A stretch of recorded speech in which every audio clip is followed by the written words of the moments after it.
할렐루야. 한 주간 평안하셨죠? 우리 함께 마음을 모아서 10월 11일 수요일 저녁 예배를 성부, 성자, 성령의 이름으로 드립니다. 다 같이 사도신경으로 신앙 고백합니다. 나는 전능하신 아버지 하나님, 천지의 창조주를 믿습니다. 나는 그의 유일하신 아들, 우리 주 예수 그리스도를 믿습니다. 그는 성령으로 잉태되어 동정녀 마리아에게서 나시고 본디오 빌라도에게 고난을 받아 십자가에 못 박혀 죽으시고 장사된 지 사흘 만에 죽은 자 가운데서 다시 살아나셨으며 하늘에 오르시어 전능하신 아버지 하나님 우편에 앉아 계시다가 거기로부터 살아있는 자와 죽은 자를 심판하러 오십니다. 나는 성령을 믿으며 거룩한 공교회와 성도의 교제와 죄를 용서받는 것과 몸의 부활과 영생을 믿습니다. 아멘. 우리 함께 찬송가 320장, 예전 찬송가는 350장, 나의 죄를 정케하사 함께 찬양합니다. 320장입니다.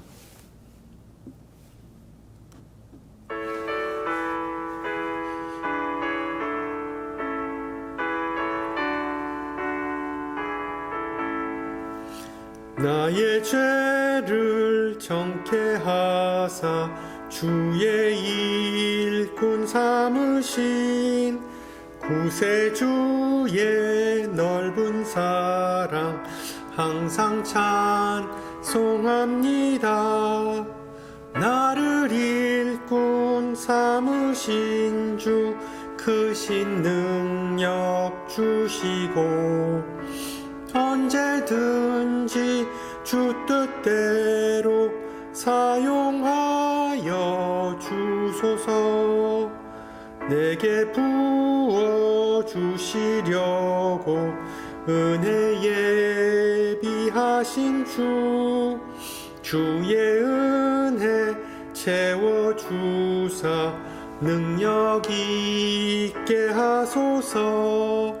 나를 일꾼 삼으신 주 크신 능력 주시고 언제든지 주 뜻대로 사용하여 주소서.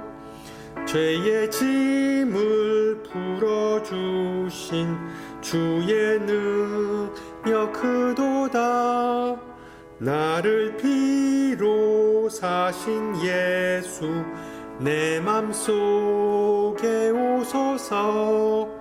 나를 일꾼 삼으신 주 크신 능력 주시고 언제든지 주 뜻대로 사용하여 주소서.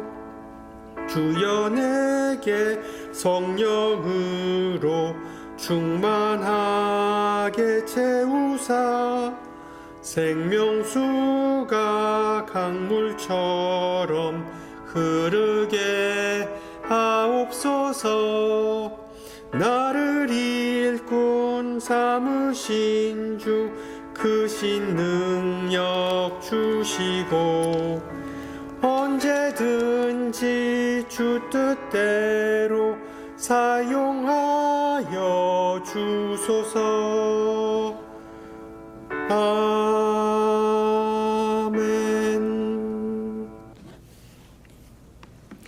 네, 하나님께서 오늘 저녁 우리에게 주신 말씀 디모데전서 6장 6절에서 19절입니다.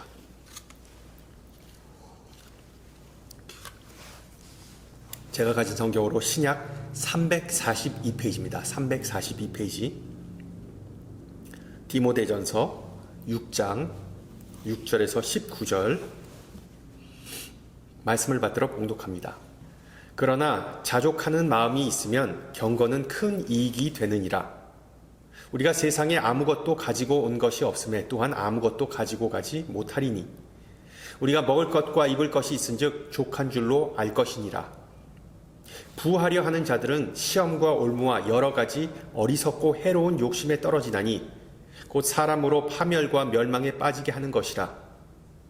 돈을 사랑함이 일만하게 뿌리가 되나니 이것을 탐내는 자들은 미혹을 받아 믿음에서 떠나 많은 근심으로써 자기를 찔렀도다. 오직 너 하나님의 사람아, 이것들을 피하고 의와 경건과 믿음과 사랑과 인내와 온유를 따르며 믿음의 선한 싸움을 싸우라. 영생을 취하라. 이를 위하여 내가 부르심을 받았고 많은 증인 앞에서 선한 증언을 하였도다.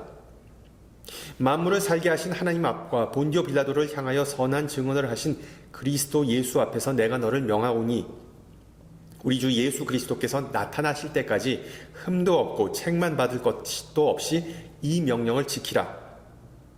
기약이 이르면 하나님이 그의 나타나심을 보이시리니 하나님은 복되시고 유일하신 주권자이시며 만왕의 왕이시며 만주의 주시오. 오직 그에게만 죽지 아니함이 있고 가까이 가지 못할 빛에 거하시고 어떤 사람도 보지 못하였고 또 볼 수 없는 이시니 그에게 존귀와 영원한 권능을 돌릴지어다. 아멘. 17절 내가 이 세대에서 부한 자들을 명하여 마음을 높이지 말고 정함이 없는 재물에 소망을 두지 말고 오직 우리에게 모든 것을 후히 주사 누리게 하시는 하나님께 두며 선을 행하고 선한 사업을 많이 하고 나누어 주기를 좋아하며 너그러운 자가 되게 하라. 이것이 장래에 자기를 위하여 좋은 터를 쌓아 참된 생명을 취하는 것이니라. 아멘.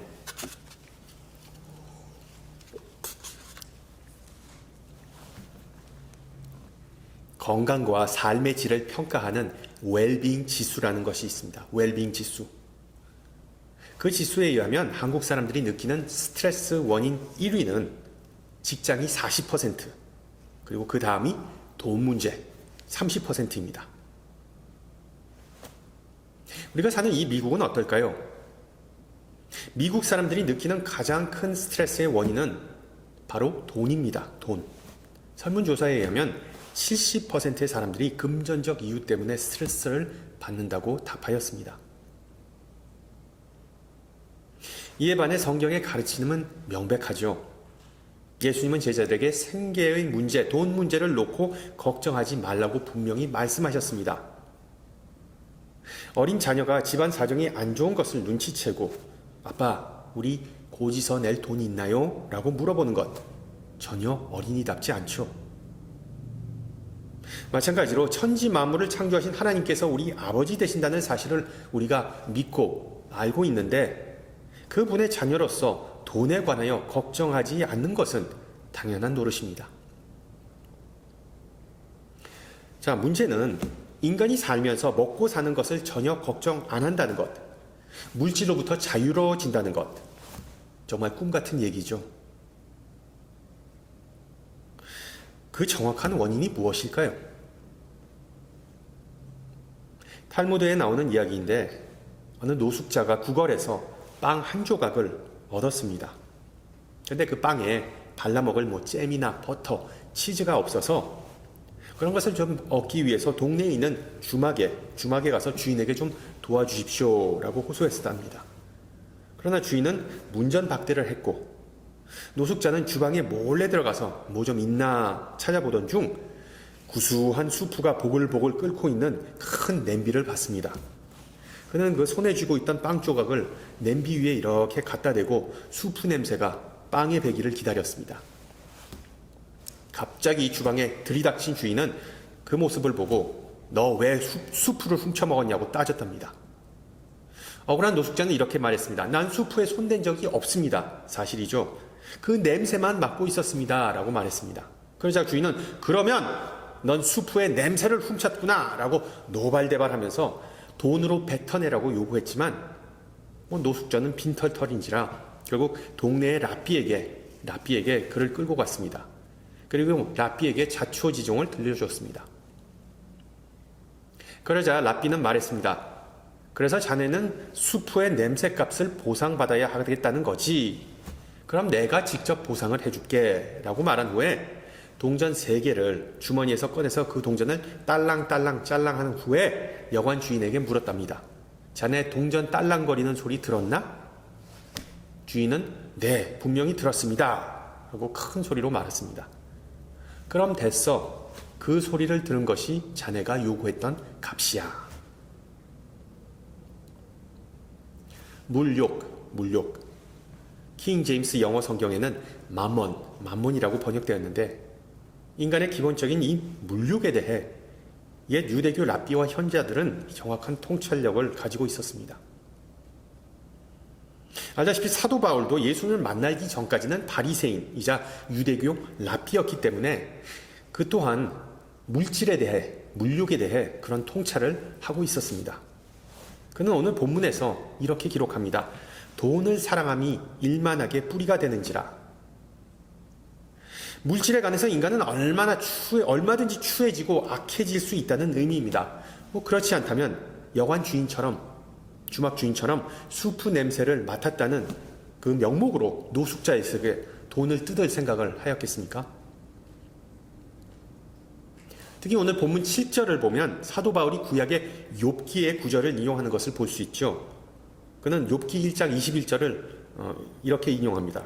원래 욥기 1장 21절은 이런 내용입니다. 내가 모태에서 알몸으로 나왔사온즉 또한 알몸으로 그리로 돌아가리라. 주신 이도 여호와시오 거두신 이도 여호와시오니 여호와의 이름이 찬송을 받을지어다. 당연한 얘기이지만 우리가 일생을 마치면서 물질을 가지고 갈 수 없습니다.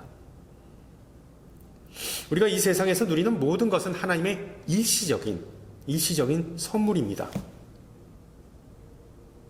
남가주 세들백 교회 원로 목사 릭 워렌은 하나님은 당신의 업적이나 재산에 관심이 없으십니다.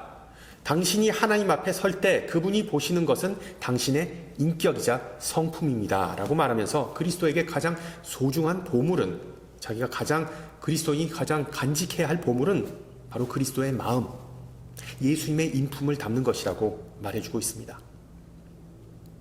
그렇습니다. 우리 그리스도인을 그리스도인답게 만드는 것은 우리에게서 뺏어갈 수 없는 영구적이고 너무 귀해서 가치를 매길 수 없는 그리스도의 마음, 그리고 또한 하나님의 나라와 같은 것이죠. 그러한 것들을 꾸준히 추구하고 열심히 노력하는 그것이 바로 우리의 소명이자 존재의 의미입니다. 그런데도 우리 인간은 물질 없이 살 수 없는 노릇입니다. 복권에서 1등해서 일확천금을 하거나 아무 일도 안 하고 놀고 먹을 수 있을 만큼의 재산을 부모로부터 물려받지 않는 이상 우리는 정말 모두 생계를 위해 일해야 합니다. 그리고 이와 같은 현실은 물욕과는, 욕심과는 무관하죠. 우리는 방금 전에 얘기했듯이 세상에 빈손으로 태어나서 빈손으로 떠나지만 태어나서 그리고 죽기, 그 살아생전만큼은 빈손으로 살아갈 수 없는 노릇입니다. 어찌 보면 문명의 발전은 생존을 위해 인간이 어쩔 수 없이 재능을 꾸준히 연마하고 발전시킨 결과물이라고 볼 수 있겠죠. 무슨 소린가 하면 여러분 인류의 역사를 보세요. 아주 옛시대, 고대 농경시대에 남성은 주로 사냥하고 그리고 나무를 베고 과일을 채집하고 물고기를 잡고 밭을 일구는 그런 활동을 해왔습니다. 반면에 여성은 그 잡아온 동물의 가죽을 벗기고 그리고 또한 움막을 관리하고 요리하고 그리고 미래의 노동력을 제공할 자녀를 낳고 또한 길렀습니다. 그러나 언제부턴가 도시라는 것이 생기면서 새로운 직업이 생겨났죠. 장사꾼, 장인, 정치인, 철학자와 같은 다양한 직업의 사람들이 도시라는 곳에서 공존하게 되었습니다. 수많은 새로운 직업이 생겨났지만 어떤 직업은 다른 직업보다 더 짭짤한 수익을 올리는 것 또한 사실이었습니다. 이처럼 부의 분배가 다르게 이루어지는 역사를 목격한 구약의 선지자들, 그리고 신약시대의 예수님, 또한 사도 바울은 인간의 생존과 공존이 결국 많은 문제를 야기할 수밖에 없다는 사실을 깨닫고 그 문제를 성경에서 자주 지적했죠. 예를 들어 어떤 사람이 수많은 재물을 모으게 되면 다른 사람들이 질투하고 심지어 그 부를 강탈하고자 하는 상황이 발생하였습니다. 또한 다른 사람이 가진 그 많은 재물 때문에 시기하고 그리고 비교의식을 갖기 때문에 어떤 사람은 자신의 몸과 영혼을 갈아 넣으면서까지 정말 무리하면서 골병 들 때까지 일하는 예도 발생했습니다. 아니면 어떤 악덕 업주는 일꾼들에게 합당한 보상을 주지 않고 그들을 굶게 하는 경우도 빈번하였습니다. 바로 그런 상황이 초대교회 시대에 발생했던 것입니다. 어떻게 보면 그때나 지금이나 별반 다를 바가 없었던 것이죠. 초대 그리스도인들은 각자 다른 직업을 가지고 있었고 서로 다른 수익을 올렸습니다. 따라서 한 교회 내에서도 빈부의 격차가 심해졌습니다. 벌어졌습니다. 바울은 오늘 본문, 즉 자신의 제자 디모데에게 보낸 편지를 통해 그 문제를 다루고 있죠. 우리가 오해하지 말아야 할 부분은 바울은 돈 그 자체를 악으로 규정하거나 부정하지 않습니다.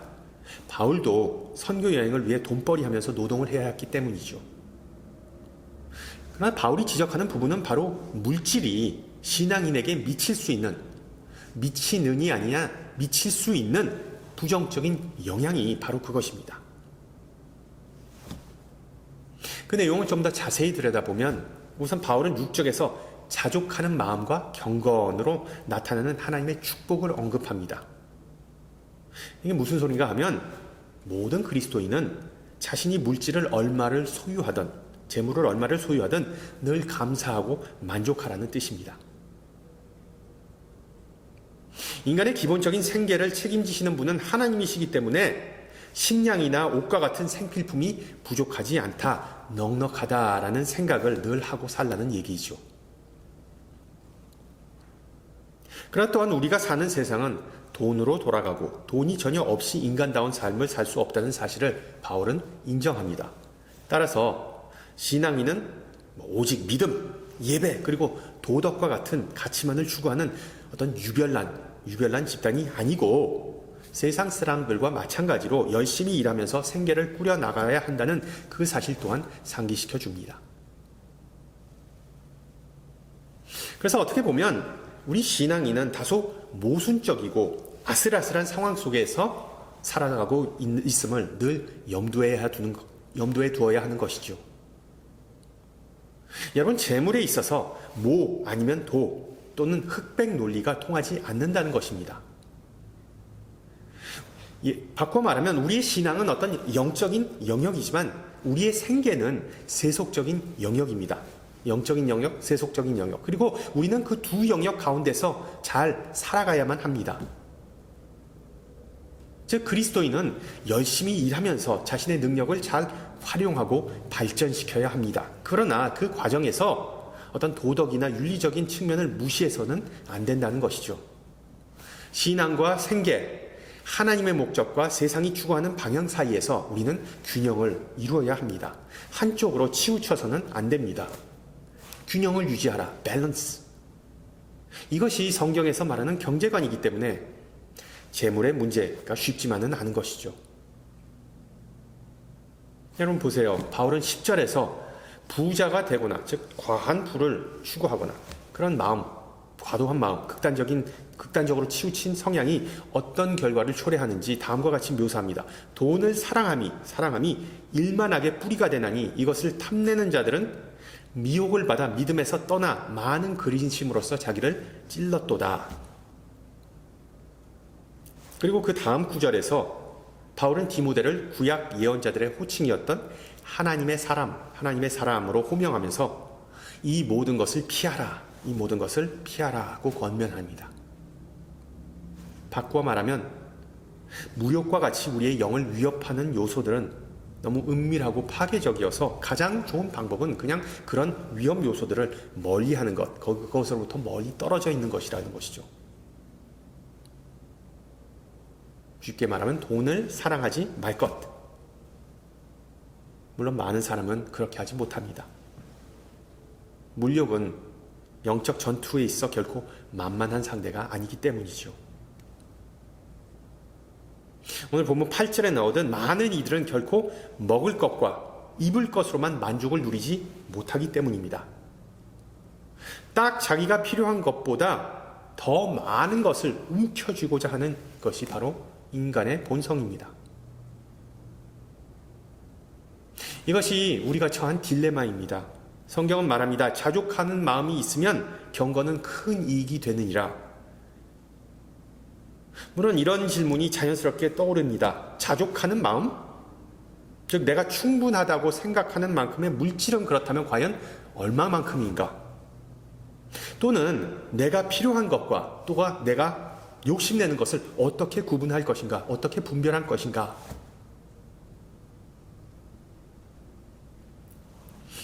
이 부분에 대해 미국 장로교 목사이자 영성작가인 프레데릭 비크너는 다음과 같이 말합니다. 들어보세요. 돈에 대해 생각하면 생각할수록 이해하기 힘들다. 돈은 종이에 인쇄되었거나 동전에 새겨졌다. 과거에는 그 돈을 가지고 은행에 가면 그것에 해당하는 금 또는 은으로 환전할 수 있었다. 그러나 지금 그렇게 했다가는 은행원이 정신 나간 사람인가 라는 표정으로 당신을 바라볼 것이다. 돈은 모두에게 충분히 있지 않아야 그 가치를 인정받는다. 오직 정부가 화폐, 즉 돈이 가치가 있다라고 발표하면 국민은 정부의 다른 발표는 다 의심하겠지만 돈에 관해서만큼은 정부의 주장을 신뢰한다.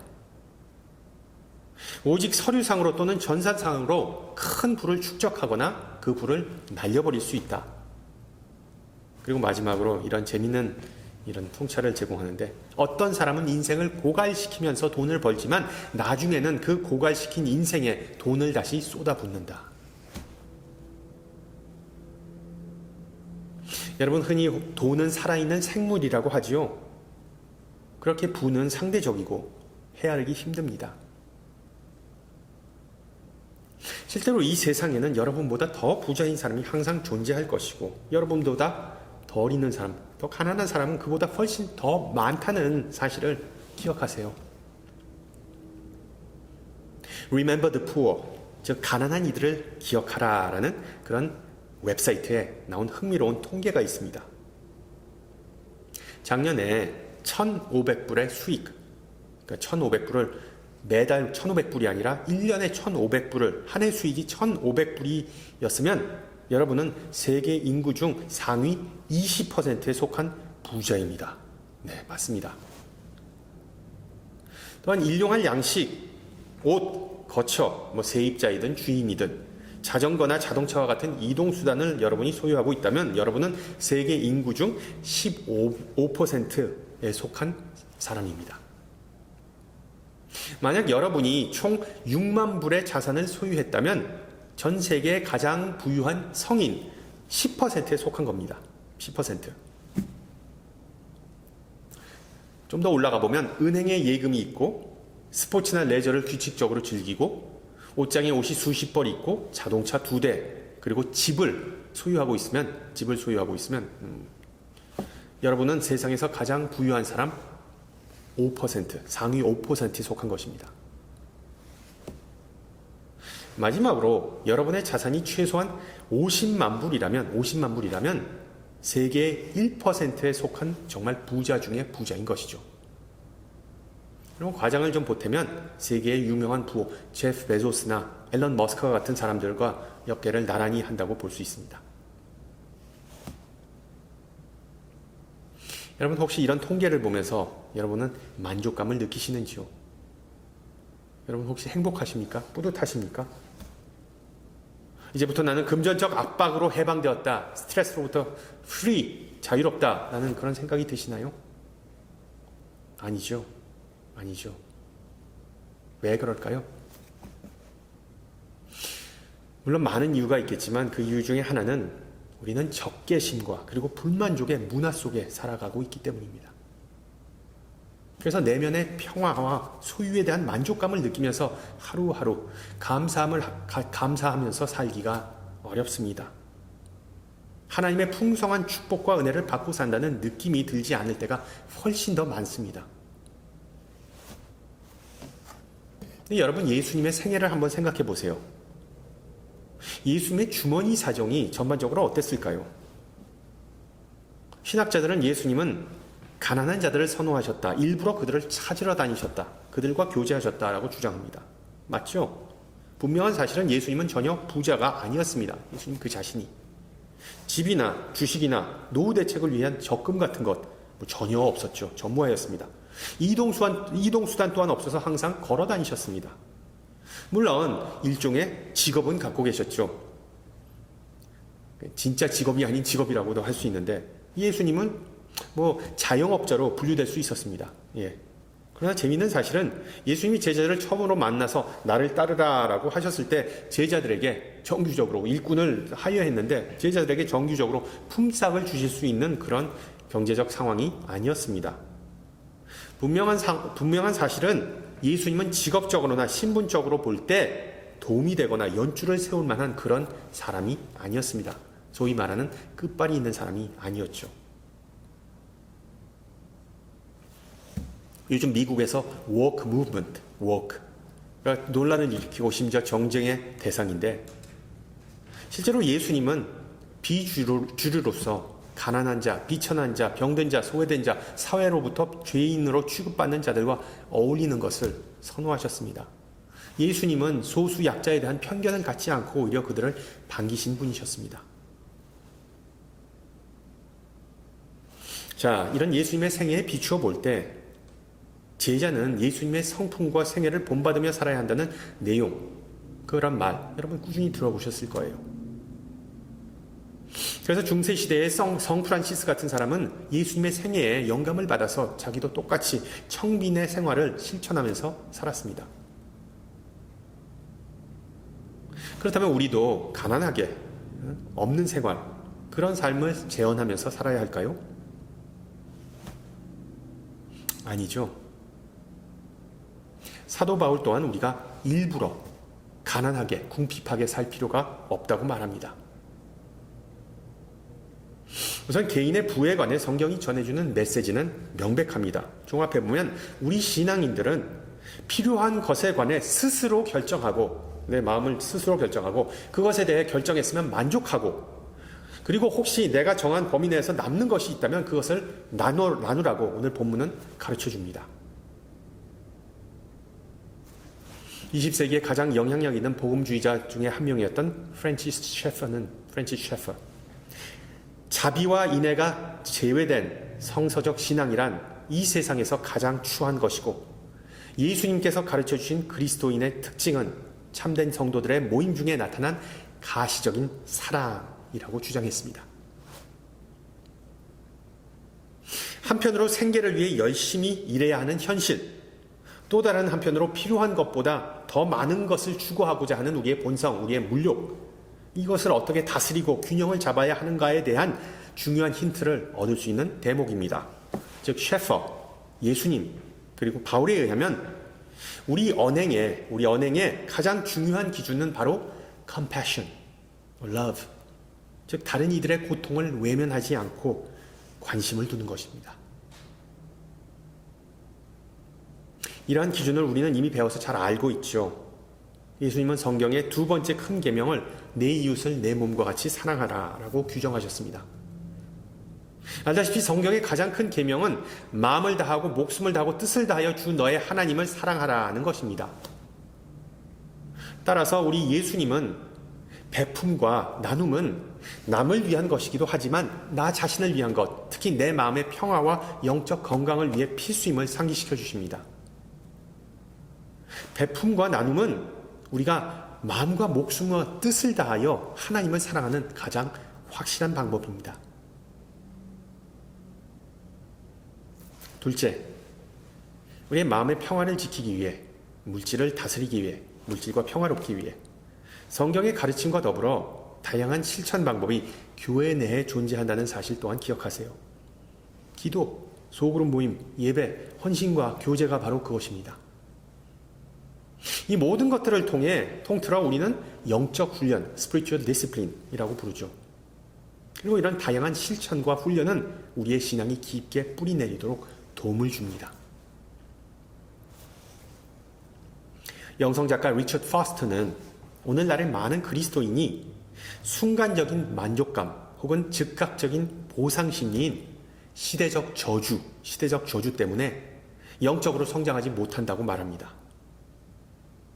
또한 그는 오직 영적 훈련을 통해서만 낮은 곳에서 깊은 곳으로 나갈 수 있고 더 낮은 곳에서 깊은 곳으로 나갈 수 있고 영적 세계 안에 숨겨진 깊고 다양한 동굴들을 탐색할 수 있다라고 기록합니다. 마지막으로 이 정글과 같은 시장 경제와 자본주의 사회를 살아가는 우리 현대인들에게 사도 바울이 오늘 본문을 통해 던져주는 구체적인 제안을 한번 눈여겨보시기 바랍니다. 첫째로 항상 겸손한 마음을 가지십시오. 겸손. 우리의 노력과 근면을 부정하는 바는 아니지만 앞서 말씀드렸듯이 우리는 전 세계 인구 중에서 정말 상위권에 해당하는 부와 그리고 기회, 행운, 권한을 소유하며 살고 있습니다. 이것은 물론 다 하나님께서 허락하신 은혜이기에 우리는 전혀 자랑할 것이 없습니다. 여러분 17절을 보세요. 내가 이 세대에서 부한 자들을 명하여 마음을 높이지 말라. 둘째, 늘 현실을 인정하십시오. 현실을 똑바로 바라보십시오. 어느 찬양의 기사처럼 내일 일은 우리는 모릅니다. 내일 일은 난 몰라요. 확정적이거나 보증된 미래는 결코 없습니다. 거시적으로 볼 때 경기는 아무 때나 망할 수 있습니다. 그 여파로 내가 아무런 잘못이나 실수를 하지 않았더라도 직장에서 언제든지 잘릴 수 있습니다. 비즈니스가 망할 수 있습니다. 여러분 3년 전만 해도 그 누가 코로나 사태의 여파가 이처럼 클 거라고 예상할 수 있었겠습니까? 예상치 못한 상황이 얼마든지 들이닥칠 수 있으므로 우리는 그냥 매일 감사하고 만족하며 살아야 한다는 것을 뼈저리게 느꼈습니다. 코로나 사태를 통하여 얻은 교훈은 마음의 평화와 안정은 결코 경제적 상황에 좌지우지 되지 않는다는 사실입니다. 그리고 마지막으로 늘 신실한 마음을 기르십시오. 물질에 내 관심이 쏠려 있다. 아니면 돈독이 올라서 내가 가만히 못 있겠다. 뭐 투자할 곳을 찾아야 된다. 그냥 발품을 팔아서 돈을 좀 벌어야 되겠다. 와 같은 신호를 결국 자기 스스로 감지해야 되겠죠. 지금 내 마음이 어디로 향하고 있는가를 꾸준히 묵상하고 내가 혹시 좌우로 치우치지 아니하였는가를 자기 스스로 자신에게 질문하세요. 세상의 물질이 아니라 하나님 나라의 의와 뜻에 초점을 맞추는 훈련을 바울은 다음과 같이 묘사합니다. 의와 경건과 믿음과 사랑과 인내와 온유를 따르라. 돈이면 다 된다. 결국 돈이 문제다. 우리가 자주 듣는 말입니다. 그러나 우리 신앙인들에게는 돈이 아니라 그리스도가 인생의 열쇠입니다. 그리스도가 최종 결정권을 가진 분이십니다. 그래서 로마서 11장 36절은 이렇게 말하죠. 이는 만물이 주에게서 나오고 주로 말미암고 주에게로 돌아감이라. 그에게 영광이 세세토록 있을지어다. 아멘. 그래서 우리는 물질이 아니라 인생을 풍요롭고 온전케 하시는 하나님 아버지를 의지하고 신뢰할 수 있습니다. 다윗처럼 내게 부족함이 없다라고 고백하면 좋겠습니다. 물론 그렇다고 우리가 항상 물질을 잘 다스리고 금전적 스트레스로부터 자유로울 것이라는 그런 의미는 아니죠. 내게 부족함이 없다라는 말은 그리스도께서 내 안에 계시기 때문에 내 마음은 평화롭고 흔들림이 없다는 신앙 고백입니다. 물질 때문에 고민하고 스트레스 받고 흔들릴 때 우리의 삶을 주관하시는 그리스도 예수에게 모든 것을 맡기시기를 축원합니다. 함께 기도합니다. 은혜가 많으신 주님, 오늘 저녁 우리에게 지혜와 격려의 말씀 주심을 감사합니다.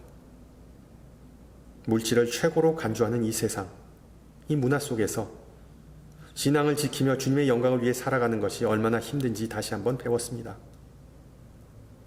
또한 물질 앞에서 우리 인간이 얼마나 연약하고 흔들리기 쉽고 교만한지를 다시 일깨워 주심을 감사합니다. 특히 물질이 주는 일시적인 즐거움은 결국 공허함과 마음의 짐밖에 없음을 알지만 때로는 필요한 것과 원하는 것을 분별하지 못하고 만몬이라는 우상, 그 유혹에 빠질 때가 많음을 회개합니다. 오직 주님만을 의지하고 하늘나라에 소망을 두면서 참된 기쁨과 화평을 누리기를 기도합니다. 오직 주님 안에서 충만함의 의미를 깨닫고 받은 은혜를 나누며 살기를 기도합니다. 주님의 비전과 계획과 뜻에 초점을 맞춰서 끝없는 방황과 목마름에서 자유롭게 하시고 주님의 은혜를 찬양하며 이 세상이 주는 헛된 안도감과 교만함으로 해방되게 하옵소서. 인내하심으로 우리를 기다리시고 자비로써 우리의 실패를 감추시고 사랑으로 말씀에 순종하게 하는 주님을 기쁘게 하는 복된 성도들이 되게 하옵소서. 전능하신 주님, 지금 이 순간 세계 곳곳에서 많은 이가 폭력과 분쟁, 테러로 인해 고통을 받고 있습니다. 주님의 평화가 이 땅에 임하기를 간구하며 특히 전쟁의 피해자들과 사상자들을 위해 기도합니다. 주님의 손으로 그들을 품으시고 치유하시고 보호하시고 이 환난과 고통을 견뎌낼 힘과 용기를 주시옵소서. 함께 주님 가르쳐 주신 기도합니다. 하늘에 계신 우리 아버지, 아버지의 이름을 거룩하게 하시며 아버지의 나라가 오게 하시며 아버지의 뜻이 하늘에서와 같이 땅에서도 이루어지게 하소서. 오늘 우리에게 일용할 양식을 주시고 우리가 우리에게 잘못한 사람을 용서하여 준 것 같이 우리 죄를 용서하여 주시고 우리를 시험에 빠지지 않게 하시고 악에서 구하소서.